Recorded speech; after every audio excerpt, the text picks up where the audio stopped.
안녕하십니까. 미국 교육 이야기 시간입니다. 오늘도 교육 컨설팅 전문가 김형균 선생님과 함께 하겠습니다. 안녕하십니까. 네, 안녕하세요. 김영규입니다. 저희가 오늘 방송을 하기 전에 참 기쁜 소식 들었고 그 다음에 참 귀한 떡을 얻어먹었습니다. 네. 네. 지금 얼리 발표가 벌써 나오고 있죠? 네, 네. 원래 12월 15일까지 나는데, 네. 보통, 그러니까 내일까지죠. 네. 그렇지만 그 전에, 많은 학교들이 발표가 나고 있죠. 네. 뭐 얼리라고 저희가 이쪽 용어를 말씀을 드렸더니 한국에 계신 분들은 그게 뭘까 하시는 분 덜어 계시겠습니다만 뭐 조기 입학이라고 이해를 하시면 되겠습니다. 네, 얼리에 대해서는 따로 한번 세션을 가지고, 네. 뭐, 얼리 액션, 얼리 뭐, 디시전 등등에 대해서 다시 한번 말씀을 드리겠습니다. 그렇습니다. 그런데 이 하버드 얼리에 저 합격을 한 친구가 또 이렇게 나타났어요. 네, 저희한테 합격을 했는데 얼리 액션에 합격을 했는데 네. 다른 학부모들 만나서는 좋아하는 티를 못 내겠고 네. 저한테 찾아와서 마음껏 좋아하고 가고 싶다고 네. 일부러 저를 찾아오셨습니다. 이곳 미국에서 LA에서 월간 교육이라고 하는 교육 매거진을 발행하시는 분이에요. 네, 그렇습니다. 네, 이 교육 관련 비즈니스를 하고 계시는 분이라서 어떻게 보면 그 기쁨이 저희 같은 일반 사람들하고는 더 각별하지 않을까 싶은데 그 월간 교육을 발행하고 계시는 분의 둘째 따님이시죠. 네, 그분이 이번에 하버드 얼리에 합격 통지를 받아서 그 표정 관리 하시느라고 상당히 애먹으시더라고요. 그럼요. 네. 표정 관리 해야죠. 제가 이제 얼리에 합격하신 분들한테 항상 얘기합니다. 다른 부모들 가슴에 못을 박으면 우리 애한테 해가 돌아오니까 절대 표정 관리를 잘해라라고 말씀하십니다. 그 애자랑 그렇게 참 그냥 맘대로 하는 건 아닌 것 같아요. 네. 네. 그래서 다른 데 가가지고 자랑하다가 괜히 딴 사람들한테 요거도 먹으니까 나한테 와서 마음 놓고 해라고 얘기합니다. 아니 하버드 얼리에 합격 통지를 받으려면 도대체 어떻게 해야 그런 결과가 나오는 거예요? 뭐 열심히 해야죠. 나중에 이제 그런 얘기, 그런 어떤 나름의 요령, 어떤 지침에 대해서는 저희가 한번 시간을 만들겠습니다만. 네. 오늘 저희 사무실에 찾아오신 분이 한 분은 칼텍을 얼리 합격을 했고, 아휴, 네. 한 분은 하버드 합격을 했고, 네. 어제는 콜롬비아 합격한 친구가 찾아왔었고요. 그 엄마 아빠들 얼마나 좋을까. 네. 그래가지고 좀 좋아하라고 그래가지고 막 좋아하라고 그러고 난 다음에 제가 꼭 부탁드리는 말씀이 있습니다. 네.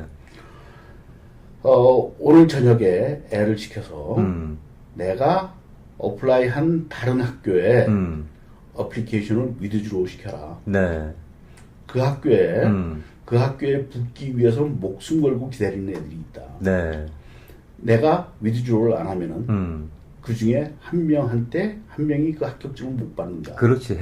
피해를 받을 수가 있는 네. 거죠. 네. 그래서 그 학교에 나는 그냥 백업으로 넣어놨던 학교가 될 수도 있지만 그걸 안 하면은 걔는 떨어진다. 그렇기 때문에 내가 어플라이한 모든 학교에다가 원서낸 모든 학교에다가 나는 위드로우를 한다는 통보를 빨리 해주는 것이 좋은 일이다. 그래서 그 학교를 간절히 원하는 학생들에게 기회를 주는 거군요. 네. 그래야지 애가 복을 받아서 미래가 잘 된다라고 말씀드립니다. 네.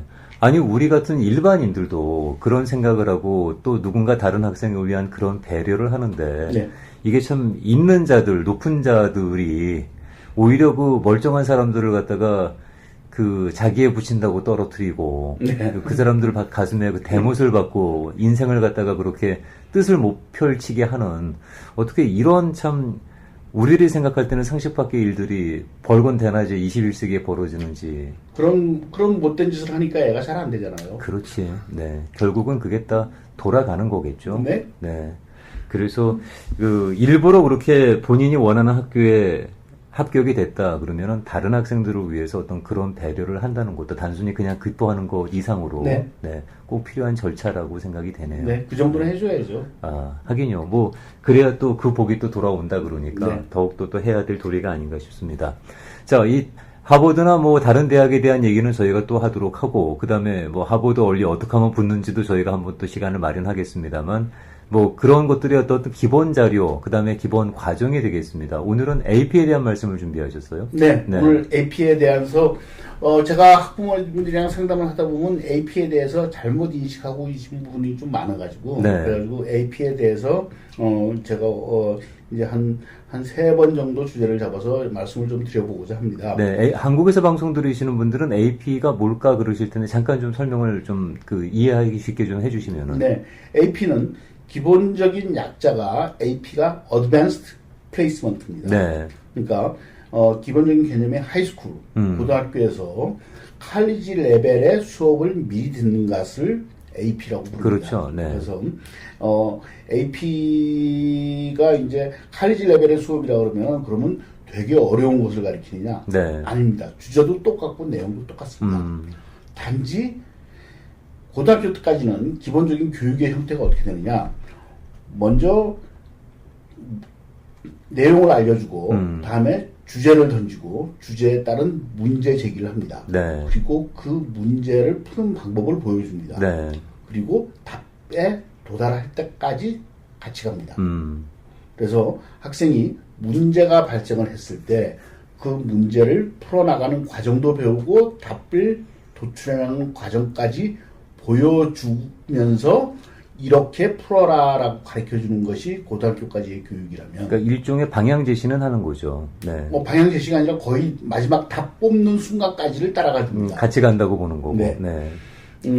대학교 방식의 수업이라면은 주제를 알려주고 주제의 배경을 알려주고 그 다음에 문제를 제기하고 난 다음에 문제를 스스로 푸는 방법을 가르치는 것이 대학의 교육입니다. 네. 네. 그렇기 때문에 스스로 답을 찾아나가는 과정을 가르쳐주는 것이 대학 방식. 그렇겠죠. 그리고 AP에서도 그런 방식으로 학생들이 공부를 할 수 있도록 유도하는 것이 AP의 기본 개념입니다. 그러니까 시스템이 이제 칼리지 시스템이다라고 이해를 하면 그렇죠. 되겠네요. 그러니까 네. 칼리지 방법에 네. 칼리지 레벨의 수업을 네. 하는 거죠. 그러니까 가장 큰 차이가 뭐냐? 리딩의 양이 많습니다. 똑같은 주제에 똑같은 문제 제기임에도 불구하고 네. 읽어야 되는 리딩의 양이 굉장히 많습니다. 네. 보통 일반적으로 학생들이 일반 과목에서 배우는 것보다 똑같은 주제에 똑같은 문제 제기를 했을 때 읽어내야 되는 리딩 어사이먼트의 양이 약 3배 정도 된다고 보시면 됩니다. 많네요. 네. 그렇기 때문에 스피드 리딩과 스피드 리딩에 따른 컴프리hension이 힘든 경우에는 굉장히 힘듭니다. 그리고 학생이 과연 어느 몇 개 정도의 AP를 내가 핸들링 해낼 수 있겠느냐에서 네. 가장 중요한 것은 스피드 리딩 능력과 스피드 리딩 후의 컴프리hension 능력에 따라서 판단을 하시면은 어느 정도 정확하리라고 저는 생각합니다. 네, 네. 그만큼 이제 아무래도 양이 좀 많아진다는 게 학생들한테 좀 부담스러운 부분일 수 있을 것 같네요. 네, 그러니까 읽어내지를 못하면은 그렇지. 안 됩니다. 근데 뭐 사실 대학 가서도 그 양 때문에 사실 다들 버거워하는 거 아니겠습니까? 네, 저희가 일반적으로 보면은 고등학교에서 일반 과목과 AP 과목의 양이 1대3, 3배 정도라 그랬습니다. 그리고, 어느 정도 레벨 이상이 되는 대학교에서의 리딩의 양이 약 5배 정도 된다고 보시면 됩니다. 그래서 고등학교 때 가능하면은 이러한 AP 과목 같은 것들을 통해서 셀프 트레이닝을 시켜서 네. 대학에서의 교육을 받을 수 있는 준비를 하는 것은 굉장히 바람직하다고 저는 생각합니다. 네, 그러니까 뭐 사전 적응이라고 할 수가 있겠는데 네. 그런 대학 레벨의 수업인 AP를 미리 받으면 그게 대학에서 어떤 혜택이 있습니까? 대학에서 많은 분들이 대학에서 이 과목을 면제시켜 준다라고 아시고 계시고 네. 그리고 그것이 사실인 경우도 많이 있습니다. 네, 그러나 즉, 아닌 경우도 많이 있습니다. 하지만 그에 따른 다른 여러 가지 것들이 발생할 수 있습니다. 거기에 대해서는 제가 한 3번째쯤에 과연 대학에서는 이 AP를 어떻게 핸들링하고 있는지 자체를 하나의 주제로 해서 네. 좀 더 말씀드리려고 하고요. 네. 그리고 이제 보통 이제 4.0 만점인 학교에서 네.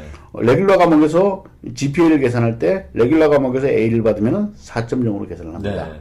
그런데 이것을 5.0으로 계산을 해주는 학교가 거의 대부분입니다. 그러니까 어드밴테이지네요, 그건. 네, 어드밴테이지죠. 네. 그래서 이런 부분들까지는 이제 맨 처음에 왜 칼리지 레벨의 수업이라는 것은 무엇인가, 무엇을 어떻게 해야 되는가에 대해서는 부모님들이 이해를 하시려는 생각을 전혀 안 하십니다. 그 다음에 그건 4.0이 아니라 5.0이래 라는 얘기를 많이 아시고 계십니다. 네. 그래서 제가 부모님들을 만나면서 부모님들이 가장 잘못 이해하시고 계신 부분부터 말씀을 드릴게요. 예, AP에 대해서. 네. 많은 분들이 이렇게 말씀하십니다. AP 숫자가 무조건 많아야 된다. 개수가 많아야 된다. AP 개수가 많아야 된다. 네. 그리고 AP를 들어서 B를 받아도 레귤라 A와 성적이 똑같기 때문에 그러니까 손해볼 게 하나도 없다. 딴 건 4.5이지만 이종 5.0이기 때문에 B를 맞아도 상관없다. B를 맞아도 4.0이다. 네. 그렇기 때문에 이거는 AP 학교에 선생님하고 싸움을 하고 어떻게 해서든지 AP를 안 들으면 바보다. 라는 잘못된 생각을 가지고 계신 분들을 굉장히 많이 만납니다. 네. 근데 왜 그런 생각들을 하실까요?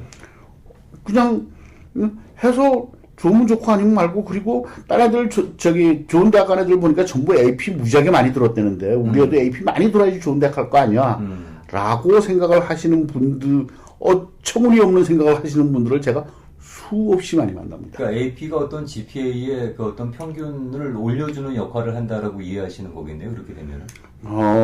그 부분도 있는 것 같고, 아무튼 AP 많이 들은 애가 좋은 대학 갔더라. 그러니 나도 AP를 많이 안 들으면 좋은 대학을 못 간다라는 굉장히 잘못된 생각을 가지고 계세요. 근데 그거는 조금 이제 그 현실적으로 뭐 부모님들이야 그런 생각을 하실 수 있겠습니다만 학생들 입장에서는 지금 현재 그 리딩해야 되는 분량이 3배에서 5배 정도로 많아진다 그러는데 네. 그걸 갖다가 만약에 여러 가지를 듣는다 그러면은 그게 여러모로 집중하기가 참 쉽지 않은 부분인 것 같은데 그렇게 되면은. 그런데 무조건 AP 숫자가 많아야 된다라고 생각하시는 경우가 굉장히 많고, 무조건 AP 학교에 가서 카운슬러하고 싸워서까지 전부 다 AP로 다 올려야 된다라고 생각하시는 분들을 굉장히 많이 만납니다. 그러면 실제로 그 카도라의 근간이 되고 있는 좋은 대학 들어간 애들이 보니까 AP를 많이 들었더라. 그 말은 사실입니까? AP를 많이 들어서 다 A를 받으면 좋은 대학을 가는데 도움이 되겠죠. 예. 근데 그렇지 않은 경우에는 그게 틀림없이 부메랑이 된다는 말씀이군요. 부메랑이 되죠. 스스로 만드는 덫이 됩니다. 그래서 그러니까 AP에 대한 기본적인 이해를 확실하게 하시는 것이 가장 중요합니다. 네. 어드밴스드 플레이스먼트, 즉 칼리지 레벨의 수업을 하는 것이다. 칼리지 레벨의 수업을 한다는 것은 문제를 제시를 해서 문제를 푸는 법을 보여주고 답을 찾는 과정을 다 보여주고 난 다음에 요렇게 다시 해봐라고 하는 고등학교식 수업이 아니라 네. 내용을 알려주고 배경을 알려주고 난 다음에 결국은 문제를 제기를 했을 때 스스로 그 문제를 찾는 방법을 가리키기 때문에 스스로 문제를 찾기 위해서는 여러 부분의 내용을 읽어보고 그 중에서 답을 도출해내는데 필요한 부분을 솎아내고 네. 그리고 그것을 다시 조합해서 답으로 만드는 과정을 학생이 배워나가는 과정이라고 생각하셔야 됩니다. 네. 그것이 어드밴스드 플레이스먼트 AP가 지향하는 교육 방법입니다. 네, 근데 그게 단순히 GPA를 갖다가 높이기 위한 어떤 그런 레버리지 역할은 아니라는 그런 말씀이죠. 그래서 학생이 그 과목에서 그런 정도를 해낼 수 있을 때 AP를 하는 것이 옳은 방법이다라고 보는 것이 저의 생각입니다. 그러면 제가 저희들이 다음 강의에서도 함께 말씀을 나누겠습니다만 어느 정도가 적당한 거예요? 그러면은 당연히 그런 질문이 부모님들 입장에서 나올 것 같은데. 그건 학생에 따라서 다르죠. 학생에 따라서. 네. 올 AP인 학생도 있고, 제가 어떤 학생들은 만나서 얘기를 하다가, 너는 왜 이거에 AP 안 들었어? 빨리 가서 AP로 바꾸라고 얘기를 해야 될 때가 있고, 너 미쳤니? 이걸 왜 AP를 믿니? 빨리 가서 주합해. 라고 해야 되는 경우가 있습니다. 예. 그러니까 그 학생의 여러 가지 히스토리와, 네. 자, 우리가 학교에다가 학교에서 대학교 갈 때 지원서를 할 때 네. 학교 성적표를 보냅니다. 학교 성적표를 보낼 때 그 성적표를 보내면은 학교에서는 이제 맨 위에 있는 average GPA 네. 숫자를 보고 판단을 한다라고 생각하시는 분들이 굉장히 많습니다. 네. 아닙니다. 단순히 그 숫자를 보는 것이 아니라 네. 이게 3.7인지 4.2인지 뭐 3.2인지 4.8인지 그 숫자만 보고 판단을 하는 것이 아니라 얘가 몇 학년 때 무슨 과목을 듣고 거기서 어떻게 성적이 나왔는데 그 다음 학기에 무슨 과목을 들었는지를 다 봅니다. 그리고 또 그러니까 두 학기를 할 때 네. B가 하나가 있을 때 그 B가 1학년 때 나온 B인지 2학년 때 나온 B인지도 다르게 해석합니다. 네. 그렇기 때문에 성적표를 본다는 것은 학교에서 원하는 것이 트랜스크립입니다. 성적표 전체를 원하지 단순한 그 에버리지 GPA 숫자를 원하는 게 아닙니다. 네. 거기에 학생의 4년 동안의 히스토리가 다 나타납니다. 저도 어떤 경우가 있는가 하면 짝 얘기를 하다가 어머 이때 이놈이 여자친구를 사귀었나 봐요 라고 얘기할 때가 있어요. 네. 맞아요. 어머 사춘기에 들어서면서 질풍노도의 시기를 참 어렵게 겪었네요. 네. 라고 얘기해야 될 때가 있습니다. 네. 얘는 사춘기가 왜 이렇게 일찍 왔어요? 얘는 벌써 끝났네. 성적표에 다 나타납니다. 네. 근데 학교의 어드미션 오피서들이 그거 모를 것 같아요. 다 합니다. 저보다 더 귀신처럼 찾아냅니다. 네. 그래서 그거는 학생의 캐릭터와 히스토리와 성격까지 다 나타납니다. 네. 트랜스크립에. 그래서 단순히 그 숫자 노름을 하는 것이 트랜스크립이다라고 생각을 하고 접근을 하시면 안 될 것 같고, 자 AP는 이런 개념이다는 것을 아시고, 네. 그래서 AP는 이런 식의 접근이기 때문에 이렇게 해야 된다는 것에 중점을 맞춰가지고 생각을 하시고 AP에 대한 어프로치를 하시라라고 오늘은 일단 AP란 무엇인가, 네. 그리고 그것이 뜻하는 바는 무엇인가까지만 일단 말씀드리도록 하겠습니다. 거기에 대한 정의만, 개요만 잠깐 말씀을 나눠봤습니다. 그러면은 다음 주에 뵙고 계속 말씀 이어가도록 하겠습니다. 교육 컨설팅 전문가 김형균 선생님과 함께했습니다. 고맙습니다. 네, 감사합니다.